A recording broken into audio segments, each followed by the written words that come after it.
ಮುಗಿದು ಬೇಡಿಕೊಳ್ಳುವಂತ ಕಾಲಕ್ಕೆ ಅವರ ಮೈ ಮನಸ್ಸಿನಲ್ಲಿ ಯಾವುದೇ ಒಂದು ಕೆಟ್ಟ ಭಾವನೆಗಳಿಗೆ ಅವಕಾಶ ಇರುವುದಿಲ್ಲ. ಅಲ್ಲಿ ಕಾಣಲ್ಪಡುವುದು ಏಕೋ ಭಾವ, ಅದುವೇ ಭಕ್ತಿ ಪ್ರಧಾನವಾದಂತಹ ಭಾವ. ಹೇಳಿದೆಯಲ್ಲ, ನಿನ್ನನ್ನು ಪ್ರೀತಿಸ್ತೇನೆ, ಪ್ರೇಮಿಸ್ತೇನೆ, ಮದುವೆಯಾಗಬೇಕು. ಹಾಗೆ ನೋಡೋಣ, ನಿನ್ನ ಮೈ ಮನಸ್ಸೆಲ್ಲವೂ ವಂಶೀಯ ಕುರಿತಾಗಿ ಪ್ರೀತಿಮಯ ಪ್ರೇಮಮಯವಾಗಿದ್ದ ಹೋದಂತಾದ್ರೆ ಈಗ ತಾನೇ ತನ್ನಂತ ದೀಪವನ್ನು ಮುಟ್ಟಿ ಆಳೆ ಮಾಡಿ ಹೇಳು.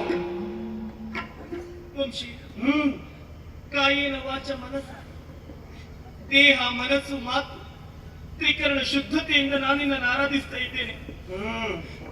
ದೇವರ ಕೋಣೆಯಲ್ಲಿರುವಂತೆ ಈ ಜ್ಯೋತಿಯನ್ನು ಮುಟ್ಟಿದ್ರೆ ನಮ್ಮ ಪ್ರೇಮ ಜ್ಯೋತಿ ಬೆಳಗುತ್ತದಂತಾದ್ರೆ ನನ್ನ ಮಾತುಗಳನ್ನು ಕೇಳು ವಂಶಿ.